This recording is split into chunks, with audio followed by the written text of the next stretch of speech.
Hello everyone, this is Charu Gupta and आज के session में हम लोग बात करने वाले हैं मूल अधिकारों की।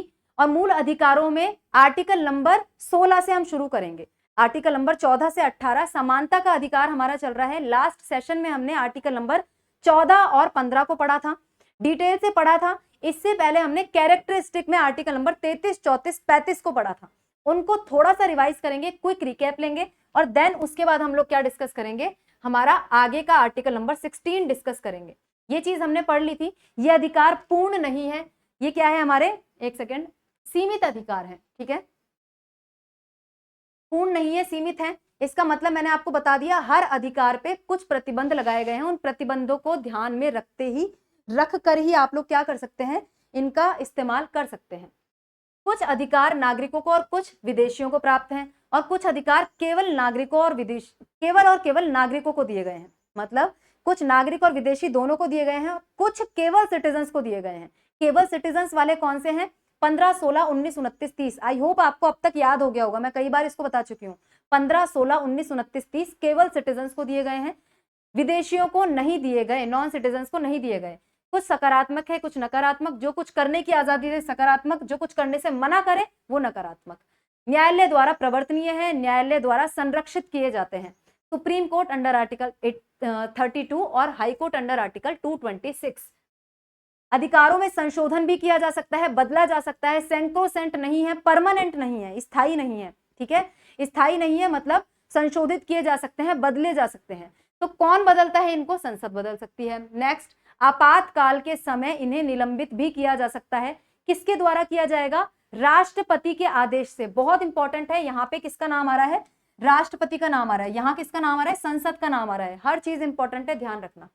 जब राष्ट्रीय आपातकाल लगता है, किसी दूसरी कंट्री से हमारा युद्ध चल रहा है, आर्टिकल नंबर 352 एनफोर्स्ड है कंट्री के अंदर, तो हम मूल अधिकारों को निलंबित करवाया जा सकता है राष्ट्रपति के द्वारा, केवल आर्टिकल नंबर 20 और 21 को छोड़कर। ये दोनों निलंबित नहीं होंगे किसी भी परिस्थिति में। बाकी सारे आर्टिकल कुछ समय के लिए स्थगित किए जा सकते हैं। इसके अलावा आर्टिकल नंबर 33, संसद द्वारा पुलिस बल, सशस्त्र सैनिक बल और खुफिया बलों का जो फंडामेंटल राइट है, कुछ सीमा तक क्या किए जा सकते हैं, स्थगित किए जा सकते हैं। क्यों किए जा सकते हैं, ये हमने लास्ट क्लास में समझ लिया। जिसने नहीं देखा जाकर लास्ट क्लास देखकर आओ। इसके बाद हमने क्या देखा, अच्छा यहाँ पे एक स्लाइड मिसिंग है क्योंकि बीच में ग्लिच आ गया था और वो वाली स्लाइड हमारी क्या हो गई थी, गायब हो गई थी, जिसमें मैंने आपको आर्टिकल नंबर 34 और 35 करवाया था।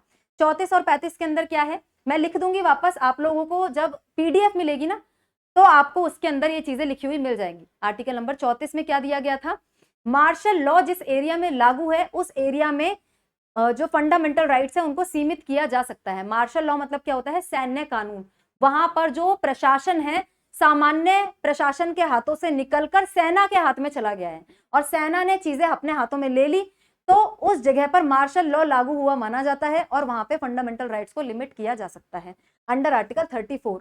इसके बाद बचता है 35, जिसके अंदर बोला गया है कि फंडामेंटल राइट को एनफोर्स करने के लिए यदि कोई कानून बनाया जाता है तो वो कानून केवल और केवल कौन बना सकता है, भारत की संसद बना सकती है। इसके अलावा किसी और के पास पावर नहीं है। राज्य विधायिकाएं फंडामेंटल राइट्स को लागू करने के लिए कानून नहीं बना सकती। ठीक है, इसके बाद आगे बढ़ो। संवैधानिक प्रावधान हमने डिस्कस करना शुरू किया। आर्टिकल नंबर 14 से 18 जो हमारा पहला फंडामेंटल राइट का ग्रुप है, समानता का अधिकार।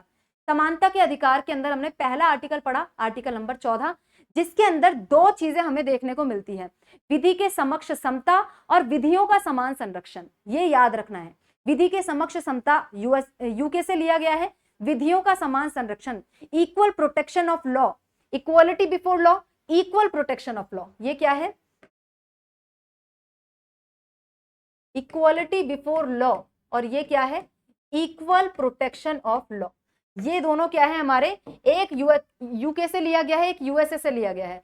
विधि के समक्ष समानता क्या है हमारा, सभी लोग विधि के समक्ष समान है, किसी के को भी स्पेशल ट्रीटमेंट नहीं दिया जाएगा, स्पेशल प्रिविलेज नहीं दी जाएगी।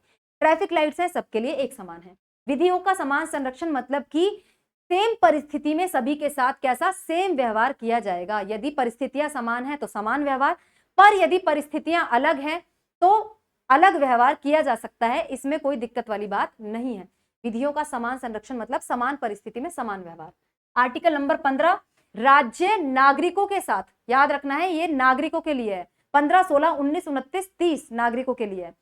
नागरिकों के साथ केवल धर्म, मूलवंश, जाति, लिंग, जन्म स्थान को लेकर कोई भेदभाव नहीं करेगा। सार्वजनिक स्थानों पर प्रवेश को लेकर, ठीक है, सार्वजनिक स्थानों पर प्रवेश या फिर उनके इस्तेमाल को लेकर राज्य के द्वारा नागरिकों के साथ केवल धर्म, मूलवंश, जाति, लिंग, जन्म स्थान को लेकर भेदभाव नहीं किया जाएगा। रिलीजन, रेस, कास्ट, जेंडर और प्लेस ऑफ बर्थ, ठीक है। ये हमारा क्या हो गया, 5 जो आधार हैं बहुत अच्छे से याद रखने हैं, ठीक है। इसके बाद हमने देखा आर्टिकल नंबर 15 के अंदर महिलाओं और बच्चे हेतु क्या किया गया है, विशेष प्रावधान किया गया है। ये जो हमने पढ़ा है ना, इसके अंदर हमारा क्या है, एक सेकेंड,